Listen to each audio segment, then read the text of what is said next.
Saudara, protes soal aturan iuran tapera bergulir. Pengusaha menilai iuran ini tumpang tindih dan menjadi beban bagi para pekerja. Bagaimana sikap DPR terhadap aturan ini? Kita berbincang malam hari ini dengan Suryadi Jayapurnama, anggota Komisi 5 DPR dari fraksi PKS, dan juga Timbul Siregar, Sekretaris Jenderal Organisasi Pekerja Seluruh Indonesia atau OPSI. Pak Timbul, selamat malam. Pak Suryadi, Selamat malam, Mbak. Selamat malam, Pak Suryadi. Selamat malam. Assalamualaikum warahmatullahi wabarakatuh. Waalaikumsalam. Saya mau langsung ke anggota DPR, Pak Suryadi. Jadi sebenarnya apa sikap DPR terkait dengan kebijakan iuran tapera? Iya, jadi sebetulnya ini diawali dengan adanya backlog ya perumahan kita yang tahun 2023 sudah mencapai 9,9 juta rumah. Kita kekurangan rumah.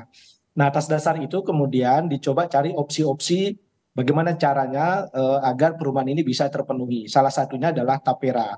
Nah, yang justru mengagetkan kami adalah kebijakan ini justru keluar dari semangat awal untuk mereka-mereka yang belum punya rumah. Ternyata dalam PP justru mewajibkan seluruh pekerja dan juga pekerja mandiri diwajibkan menjadi peserta tapera. Padahal mereka bisa jadi sudah punya rumah atau bahkan sedang mencicil rumah, tapi disuruh untuk menabung ya untuk perumahan ini, dan itu bisa diambil nanti setelah usia 58 tahun.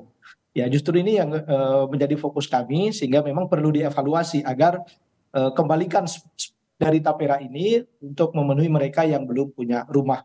Jadi dalam waktu dekat, Pak Suryadi, apakah DPR ini akan memanggil pemerintah untuk membahas soal ini? Ya, saya kira ini penting, nanti akan segera kita panggil pihak terkait untuk menjelaskan, dan kalau perlu kita coba pertimbangan ulang agar PP ini ditinjau ulang, walaupun sebetulnya PP ini kan sudah berlaku tahun 2020, ya hanya saja ada revisi di tahun 2024 ini. Jadi ini akan dilakukan oleh DPR. Oke, salah satu tadi yang dinilai berat begitu ya oleh Pak Suryadi adalah tadi ya, pada saat nabung baru bisa dicairkan untuk membeli rumah di atas usia 50. Artinya saya membayangkan nih kalau tahun, kenapa? Di usia 58 tahun. Di usia 58 tahun, saya membayangkan kalau 58 tahun keluar uangnya, terus kemudian kita harus cicil dari awal lagi. Bukankah itu hitung-hitungannya gimana, Pak Timbul Siregar? Ini jadi setuju apa enggak nih organisasi pekerja seluruh Indonesia, terutama tadi soal hitung-hitungan boleh diambil di atas usia 58 tahun? Ya, jadi memang sejak 2016, sejak lahirnya Undang-Undang Tapera, Tabungan Perumahan Rakyat nomor 4 tahun 2016 itu sudah polemik.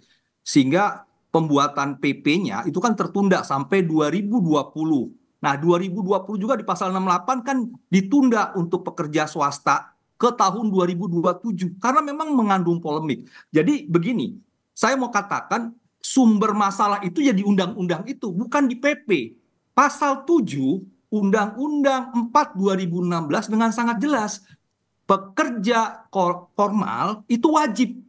Pasal 7, pasal 9 juga didaftarkan, pasal 18 pemberi kerja wajib membayarkan iurannya.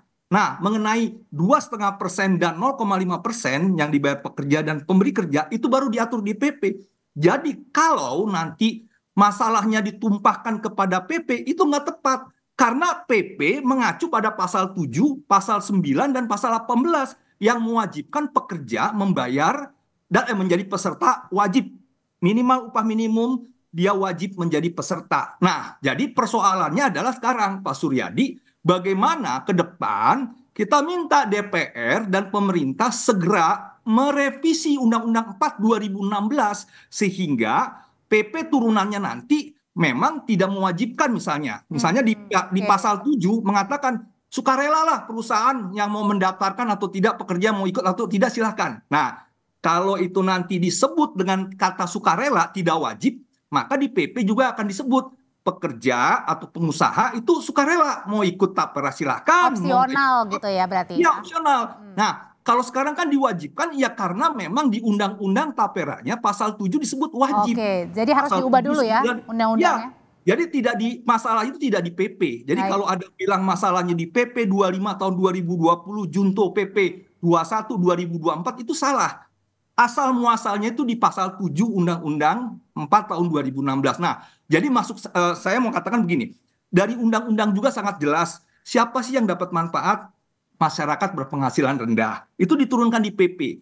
Diatur juga di pasal 38, 39, PP 21 2024 yang memang seluruhnya diwajibkan ikut, tapi tidak seluruhnya mendapatkan manfaat. Nah, kalau dibilang Pak Jokowi ini gotong royong, itu beda. Ini tidak memenuhi unsur gotong. Karena apa? Kami disuruh mengiur, tapi tidak dapat manfaat. Nah, itu Kalaupun mau persoalan. dapat manfaat nanti di usia 58 tahun ya. Enggak, belum tentu, belum tentu. Karena belum kan yang tentu. disebut siapa yang berhak itu MBR, masyarakat berpenghasilan rendah. Kalau kita baca di websitenya BP Tapera, itu 8 juta ke bawah. Saya kembali Kalau ke Pak Suryadi kalau gitu Pak Timbul. Kalau gitu ini kalau dilihat-lihat ini kan memang DPR masih ini ya menunggu ya nanti akan segera memanggil pemerintah gitu. Nah ini dilihatnya menguntungkan untuk siapa kalau gitu Tapera ini? Ya, sebetulnya justru itulah menjadi kecurigaan kita karena pemerintah juga membuat simulasi ya. Seandainya ini dijalankan, itu akan terkumpul dana per tahun bisa sampai 71 triliun. Dan di dalam PP disebutkan dana ini nanti bisa diinvestasikan. Gitu. Ini kan masyarakat masih trauma ya dengan kasus Asabri, kasus Jiwasraya, begitu ya. Ini juga memang perlu menjadi pertimbangan gitu. Adapun penerima manfaat yang tadi disebut dengan MBR, masyarakat berpenghasilan rendah, itu kan berbagai subsidi-subsidi ya. Sebetulnya yang di atas MBR pun dia bisa mengambil manfaat, tapi murni bukan tidak ada subsidi dari pemerintah, murni dari manfaat Tapera yang dia gitu. Ya, jadi ini yang memang menjadi catatan kita. Oleh karena itu kami akan segera melakukan rapat dengan pemerintah untuk mengevaluasi PP ini dan jika perlu memang undang-undangnya perlu kita evaluasi. Begitu.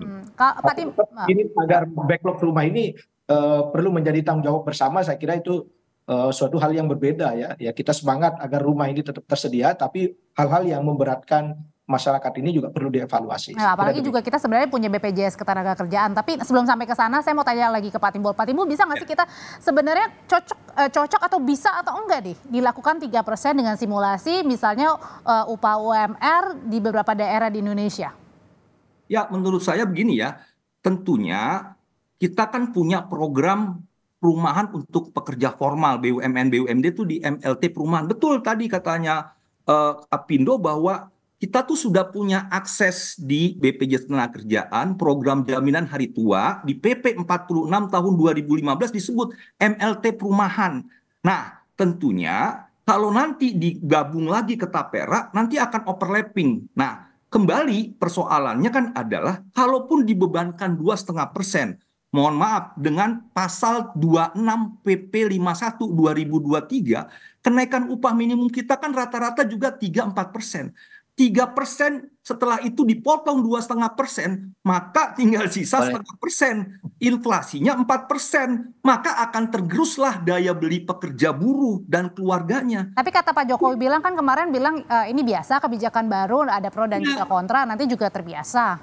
Itu yang menurut saya, mohon maaf dengan segala hormat ke Pak Jokowi, konteks JKN dengan konteks Tapera ini beda. Tadi saya mau katakan, kalau kita baca Perpres 21 2024 yang merupakan revisi 25 tadi tahun 2020, syarat mendapatkan itu juga banyak. Satu, tadi punya rumah pertama. Jadi kalau saya punya rumah, saya nggak pernah boleh lagi dapat rumah KPR dari sana.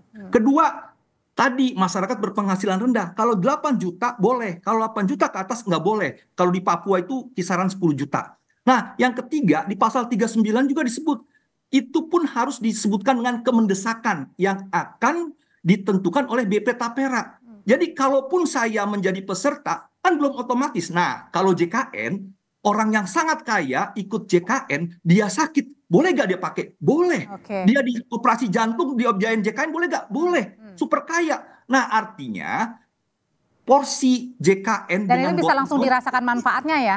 Iya. Nah, masalahnya Tapera ini enggak. Kalau dibilang, kan nanti ada tabungan. Ya, tadi benar bahwa yang namanya kita udah punya tabungan di JHT. Ngapain lagi punya tabungan gitu loh. Nah, ini kan juga kembali ya, saya mau katakan kalau kita baca PP-nya, tidak ada jaminan imbal hasil dana kita di BP Tapera itu di atas rata-rata suku bunga deposito bank pemerintah.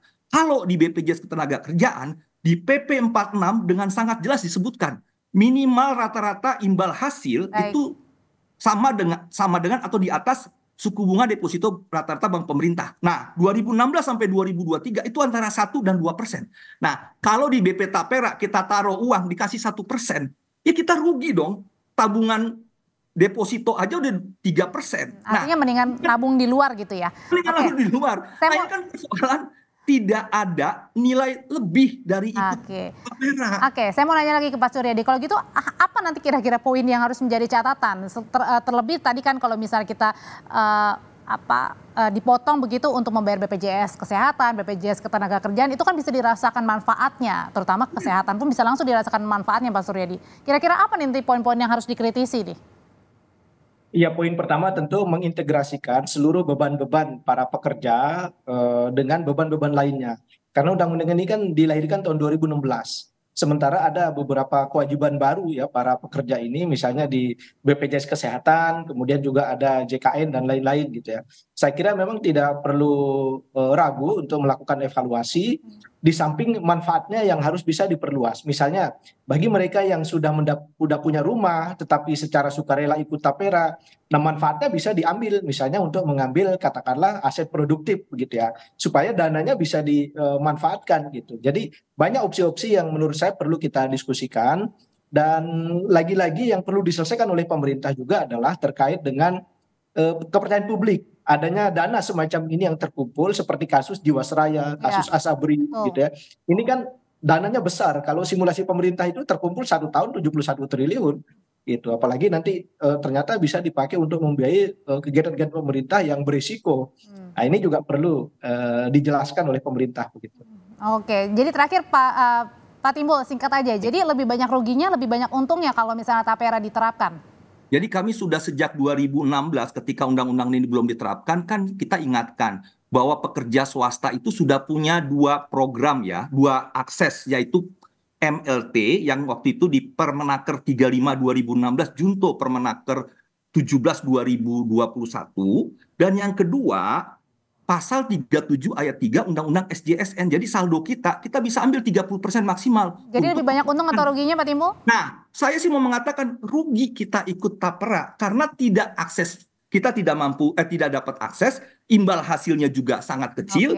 Kemudian kita nggak tahu apa yang kita dapat nanti. Lebih baik Undang-Undang 4 2016 direvisi dengan kata wajib, jangan kata wajib. Sukarela saja, sehingga bagi pengusaha yang mau, mangga silahkan. Bagi yang nggak mau ikut MLT perumahan, boleh. Jadi ada alternatif pilihan aja. Jadi pasal 7 itu menurut saya sebaiknya direvisi dengan kata sukarela. Intinya adalah jangan sampai membebani rakyat ya. Ada pilihan, iya ada pilihan. Dia mau ikut MLT di Permenaker 17 boleh. Dia mau ikut tapera boleh juga, silahkan gitu. Oke, Pak Timbul terima kasih, Pak Suryadi terima kasih untuk pandangannya malam hari ini. Terima kasih.